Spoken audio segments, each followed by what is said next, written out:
That you and I differ on our assessment of the best form of government for these states united is well known to us both. Yes, but we've only differed as friends should do, respecting the purity of each other's motives. Oh, surely you and I, Thomas, can rise above the din of politics. Nowhere is the din of politics greater than in your own cabinet, which you have inherited from Washington without making a single change. They are Hamilton's men. They are determined upon a course of war with France. I am equally determined to prevent such a course. If you would stand by me, will you not help me in this? The threat to our revolution does not come from Paris. It comes from within. Put your own house in order.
you to hate the texture of your hair? Who taught you to hate the color of your skin to such extent that you bleach to get like the white man? Who taught you to hate the shape of your nose and the shape of your lips? Who taught you to hate yourself from the top of your head to the soles of your feet? Who taught you to hate your own kind? Who taught you to hate the race that you belong to? So much so that you don't want to be around each other.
Razor. I am. In shackles and wearing prison stripes, gunman Dylan Roof walks into his first court appearance with little fanfare or emotion. His image broadcast via a video link from the detention center into a North Charleston courtroom. On the other side of the screen, off camera, relatives of the innocent victims. Before we go into the bond process, I would like to ask, are there any members, or is there a representative of any of the family that would be here that wish to make a statement before this court before I post or set the bond? Through tears, some of them spoke. I forgive you. You took something very precious away from me. I will never talk to her ever again. I will never be able to hold her again. But I forgive you. And have mercy on your soul.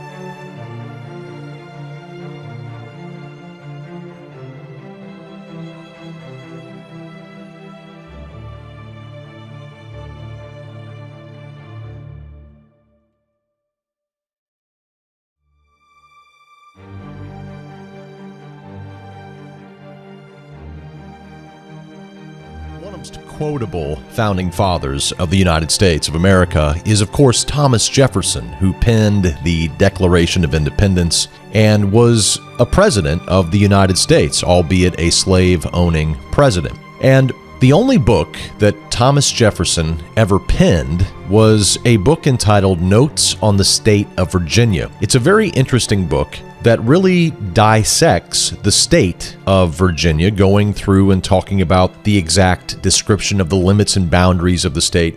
In this book, Thomas Jefferson talks about the rivers and how far they are navigable. He talks about the best seaports of the state, how big they are, how big the vessels that they can receive. He talks about the mountains, the cascades, the caverns, the mines, the trees, the plants, the different kinds of fruits that are native to the state. He also talks about the number of inhabitants inhabitants and the militia, pay, the description of the Indians established in that state, and on and on and on. It's a fairly interesting read, and I would suggest that most Americans would benefit by reading at least part of the book, at least kind of skimming the book, and the book is available for free online. But what I want to do today is I want to just read you a couple of excerpts from a particular chapter known as the Administration of Justice and the Description of the Laws of Virginia. And we begin on this particular book that I am reading. The notes are Notes on the State of Virginia. This is page 132 in my book, but it all depends on which form of the book you have. But in this particular chapter, about halfway through, we're going to read as Thomas Jefferson tells us about the Negro slave in the early American colonies, particularly in the state of Virginia. And I begin. It will probably be asked, why not retain and incorporate the blacks into the state, and thus save the expense of supplying by importation of white settlers the vacancies they will leave? Deep-rooted prejudices entertained by the whites, 10,000 recollections by the blacks of the injuries they have sustained, new provocations, the real distinctions which nature has made, and many other circumstances will divide us into parties and produce convulsions which will probably never end but in the extermination of one or the other race. To these objections, which are political, may be added others, which are physical and moral. The first difference which strikes us is that of color. Whether the black of the Negro resides in the reticular membrane between the skin and the scarf skin, or in the scarf skin itself, whether it proceeds from the color of the blood, the color of the bile, or from that of some other secretion,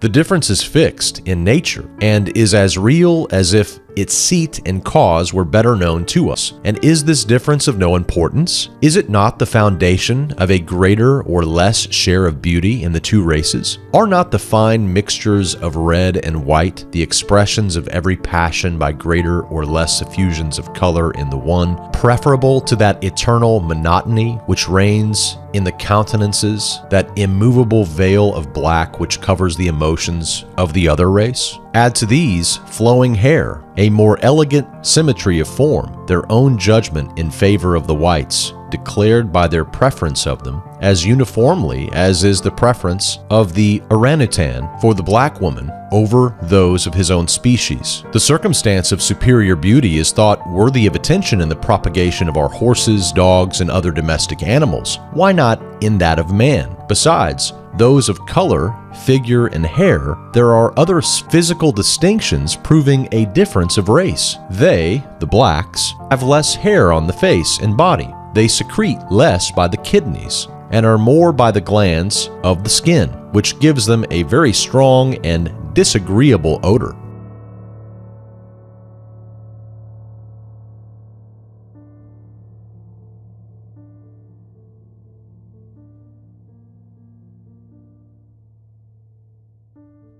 This greater degree of transpiration renders them more tolerant of heat and less so of cold than the whites. Perhaps, too, a difference of structure in the pulmonary apparatus, which a late ingenious experimentalist has discovered to be the principal regulator of animal heat, may have disabled them from extricating, in the act of inspiration, so much of that fluid from the outer air, or obliged them in expiration to part with more of it.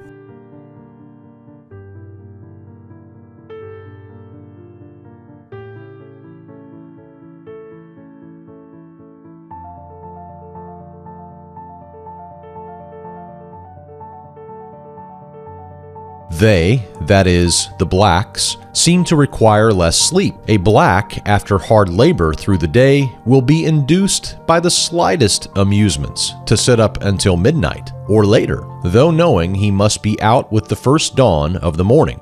They are at least as brave and more adventuresome. This may perhaps proceed from a want of forethought which prevents their seeing a danger till it be present. When present, they do not go through it with more coolness or steadiness than the whites. They, the blacks, are more ardent after their female, but love seems with them to be more an eager desire than a tender, delicate mixture of sentiment and sensation.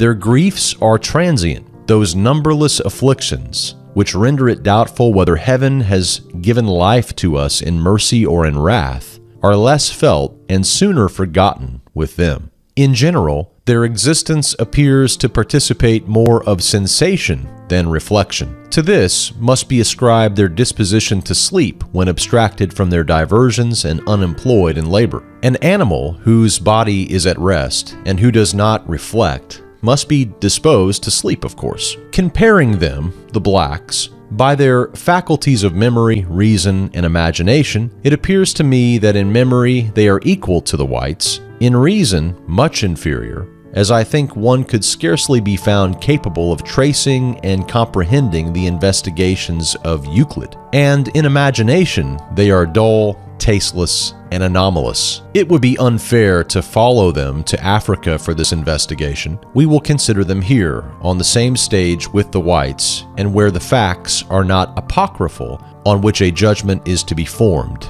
It will be right to make great allowances for the difference of condition, of education, of conversation, of the sphere in which they move.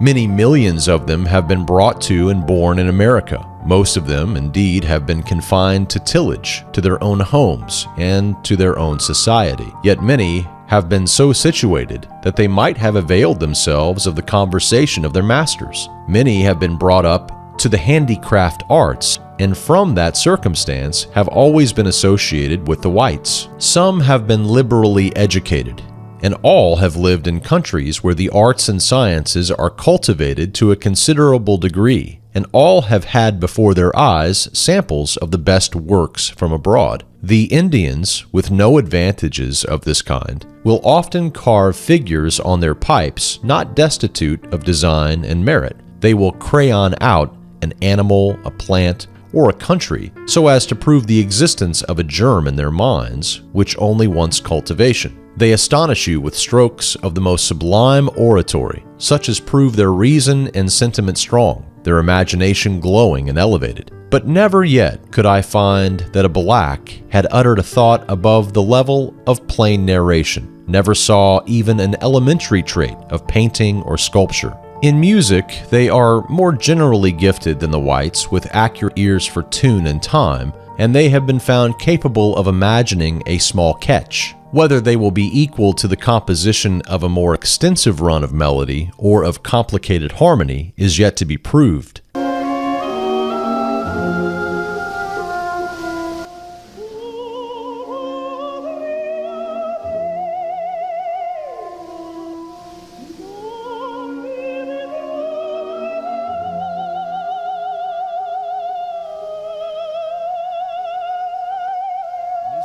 Often the parent of the most affecting touches in poetry. Among the blacks is misery enough, God knows, but no poetry. I advance it, therefore, as a suspicion only, that the blacks, whether originally a distinct race or made distinct by time and circumstances, are inferior to the whites in the endowments both of body and mind. This unfortunate difference of color and perhaps of faculty is a powerful obstacle in the emancipation of these people.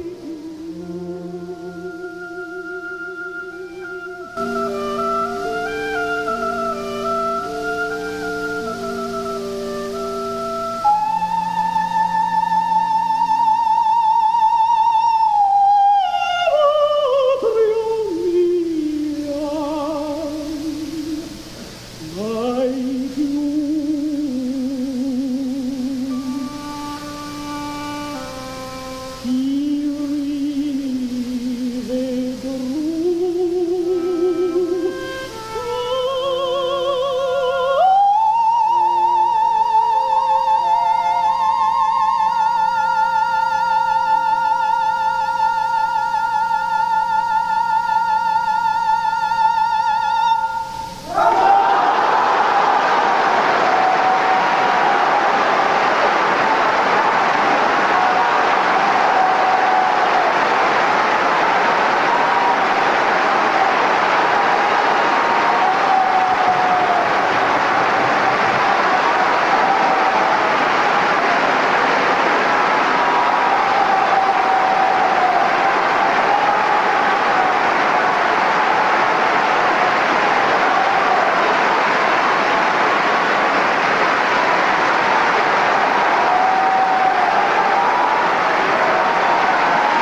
goes back in time